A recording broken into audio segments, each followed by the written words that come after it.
P Jayarajan മാധ്യമങ്ങളെ കണ്ടിരുന്നു. അദ്ദേഹം പറഞ്ഞത് കൂടി പരിശോധിക്കേണ്ടതുണ്ട്. വിവാദങ്ങളെല്ലാം മാധ്യമ ഗൂഢാലോചന എന്നാണ് പി പറഞ്ഞിരിക്കുന്നത്. ആരോപണം ഉന്നയിച്ചവർക്കെതിരെ നിയമ നടപടിക്ക് പോകും, പാർട്ടിക്ക് എല്ലാം ബോധ്യമായി എന്നുമാണ് അദ്ദേഹം തിരുവനന്തപുരത്ത് വെച്ച് തന്നെ മാധ്യമങ്ങളെ കാണവേ പ്രതികരിച്ചിരിക്കുന്നത്.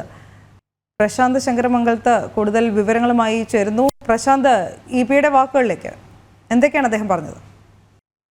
പ്രശാന്ത്, കേൾക്കാമെങ്കിൽ ഈ വിവാദം, രാഷ്ട്രീയ വിവാദം ആളിക്കത്തി നിൽക്കുന്ന ഒരു സമയമാണ്.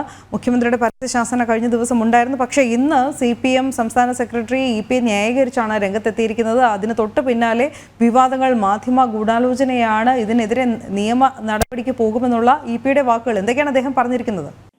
വിഷയത്തെ പൂർണ്ണമായും മാധ്യമ സൃഷ്ടി എന്ന രീതിയിൽ വ്യാഖ്യാനിച്ചുകൊണ്ടാണ് EP അല്പസമയം മുമ്പ് സംസാരിച്ചത്. അതായത് പൂർണ്ണമായും ഈ വിഷയത്തെ, ഈ വിവാദത്തെ തള്ളിക്കളഞ്ഞുകൊണ്ട് ന്യായീകരിക്കാനാണ് EP ശ്രമിക്കുന്നത്. അതായത് ഇത് മുഴുവൻ സൃഷ്ടിച്ചതും മാധ്യമ സൃഷ്ടിയാണ്. മാധ്യമങ്ങളുടെ മുകളിലേക്ക് ചാരിക്കൊണ്ട് ഒരു രക്ഷപ്പെടലാണ് ഇപ്പോൾ നിലവിൽ എന്തായാലും EP ശ്രമിച്ചിരിക്കുന്നത്.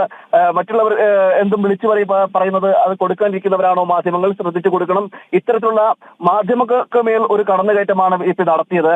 അല്ലാതെ ഈ വിഷയത്തെ കുറിച്ച് യാതൊന്നും സംസാരിച്ചതുമില്ല. അതായത് ഇതുമായി ബന്ധപ്പെട്ടുള്ള ആ വിഷയത്തെ ന്യായീകരിച്ചുകൊണ്ട് മാത്രം, അതായത് ഇത്തരത്തിൽ താൻ ഇതിലൊരു തെറ്റും ചെയ്തിട്ടില്ല, സ്വാഭാവികമായ ഒരു കൂടിക്കാഴ്ചയായിരുന്നു ഉണ്ടായത് എന്നതടക്കം മാത്രമാണ് അദ്ദേഹം പറഞ്ഞത്. എന്നാൽ ഈ മറ്റ് വിഷയങ്ങളെല്ലാം മാധ്യമ സൃഷ്ടി എന്ന് പറഞ്ഞുകൊണ്ട് ഒഴിഞ്ഞു മാറാനാണ് ഇതിൽ അദ്ദേഹം ശ്രമിച്ചത്. മാത്രമല്ല തന്റെ നിരപരാധിത്വം പാർട്ടിക്ക് ബോധ്യമായെന്നാണ് ഇപ്പോൾ EP ജയരാജൻ പറയുന്നത്. അതുകൊണ്ട് തന്നെയാണ് ഈ പാർട്ടി സെക്രട്ടറി MV ഗോവിന്ദന്റെ അടക്കം പരാമർശങ്ങൾ ഇത്തരത്തിൽ ഉണ്ടായത്, അനുകൂലമായിട്ടൊരു പരാമർശം ഉണ്ടായത്. ഈ ആരോപണം ഉന്നയിച്ചവർക്കെതിരെ നിയമ നടപടി സ്വീകരിക്കുമെന്നാണ് ഇപ്പോൾ EP അറിയിച്ചിരിക്കുന്നത്. അതായത് ഈ വിഷയം ഇത്തരത്തിൽ മാധ്യമങ്ങൾ അടക്കമുള്ളവർ, അതുപോലെ തന്നെ മറ്റ് ഈ വിഷയം ഉന്നയിച്ച വ്യക്തിക്കെതിരെ അടക്കം നിയമ നടപടികൾ സ്വീകരിക്കും എന്നാണ് താൻ EP പറയുന്നത്. എന്തായാലും ഈ വിഷയത്തെ തള്ളിക്കൊണ്ട് തന്നെ പൂർണ്ണമായും മാധ്യമ സൃഷ്ടി എന്ന് പറഞ്ഞുകൊണ്ട് ഒഴിഞ്ഞു മാറുകയാണ് നിലവിൽ EP ഇപ്പോൾ ചെയ്തിരിക്കുന്നത്. ശരി പ്രശാന്ത്.